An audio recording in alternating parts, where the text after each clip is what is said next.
ने गाड़ी में लोड करके लाई तो बाइक इन्होंने खड़ी की, तो उसके बाद ये शिकायत आई इसमें कि ये बाइक उसके बाद स्टार्ट नहीं हुई। इन्होंने काफ़ी अपने तरफ से तगोदो किया लेकिन वो बाइक स्टार्ट नहीं हुई। हमने इसका स्पार्क प्लग खोला, स्पार्क प्लग की जो इसकी कंडीशन थी वो बहुत ही बुरी थी। तो हमने इसमें एनजीके का नया जेन्युइन प्लग भी डाला, लेकिन बाइक का हमने पेट्रोल भी चेक किया, करंट भी चेक किया, सारा कुछ चेक करने के बाद भी बाइक नहीं स्टार्ट हुई। तब हमने इसका टैपेट कवर खोला, शायद इसके टैपेट जाम हो, लेकिन इसमें ये देखें, कैमरा मैन अगर आपको दिखा सके तो इसका ये पुश रॉड जो है ना वो देख लें, आप देख लें, इसमें वो बिल्कुल निकल चुका है। ज़रा अगर करीब करके दिखा दें तो देखें इसका पुश रॉड ही निकल गया है। नहीं वो नज़र नहीं आ रहा ना, ये देखें ये पुश रॉड ये निकल गया है। ये अभी हम इसमें पुश रॉड नया लगा लेंगे, नया लगाएंगे और ये देखें ये बिल्कुल फ्री हो गया है। मोहतरम हज़रात, वीडियो में आखिर तक बने रहें, इंशाल्लाह आपको बेहतरीन मालूमात मिलेंगी। और चैनल को जो सब्सक्राइब करना है वो बिल्कुल फ्री है, उसके ऊपर किसी किस्म का कोई ख़र्चा नहीं है, वो आपने लाजमी करना है। बहुत शुक्रिया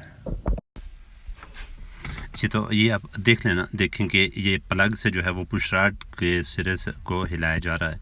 तो अब इसका हम खोलते हैं, इनके टैपेट प्लेट खोल ली और यहाँ इन चीज़ों का आपने ख्याल करना है। ये आपने बड़े एहतियात से ये जो डावल है निकालनी है और ये पुश रॉड आपने निकालने हैं, जो कि देखें ये टूटे हुए हैं। देखें ये इसका सिरा ही उतर गया है, पुश रॉड का जो ऊपर गोला सा होता है वो टूट के गिर चुका है, ख़त्म हो चुका है। ये देख लें आप। तो जब आप टैपेट प्लेट खोलेंगे उसके अंदर जो डावल होती हैं उनका आपने ख्याल करना है, वहाँ पे बोल्ट का ख्याल करना है ताकि वो इंजन के अंदर ना गिर जाएं।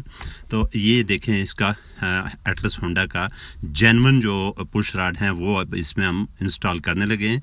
तो इंशाल्लाह इनका बेहतरीन रिज़ल्ट होगा। ये देखें इनके ऊपर ये अलामत होती है जेन्युइन होने की, इसके ऊपर कोई भी हर्फ लिखा हुआ हो सकता है, PNQ वगैरह वगैरह कुछ भी। ये आपने एहतियात से अपनी जगह में रखने और इसके ऊपर आपने टैपेट प्लेट बड़े एहतियात से रखनी है ताकि ये डावले रख के, तो आपने टैपेट प्लेट बड़ी एहतियात से रखनी है ताकि ये नीचे न चले जाएं।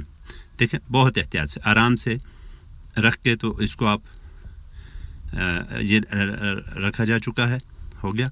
अब इसको आपने एहतियात से नेट लगा लेने, बोल्ट लगा लेने, बोल्ट जो हैं वो आपने अच्छी तरह से टाइट कर लेने। अब टैपेट जो है वो आपने हमेशा बाई गेज करने हैं।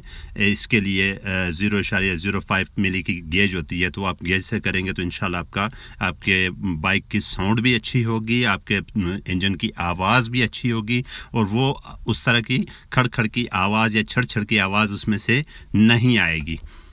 ये हमने दोनों टैपेट जो है ना बाई गेज कर दिए। इसमें थोड़ा सा फ़र्क है वो निकाल लेते हैं।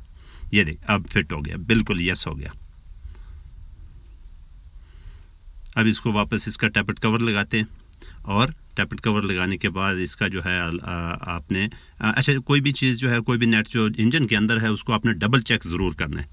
टैपेट कवर लगा के तो आप इसकी इंजन की आवाज़ चेक करें, कितनी ज़बरदस्त आवाज़ हो गई है, क्या ज़बरदस्त होगी। इसमें प्लग भी नया लग गया है और बाइक A1 हो गई है। आवाज़ बाइक हमने स्टार्ट कर दी है, ज़बरदस्त इसकी सेटिंग हो गई है और बिल्कुल जो है ना ज़बरदस्त हो गई है। हाफ किक स्टार्ट है बाइक।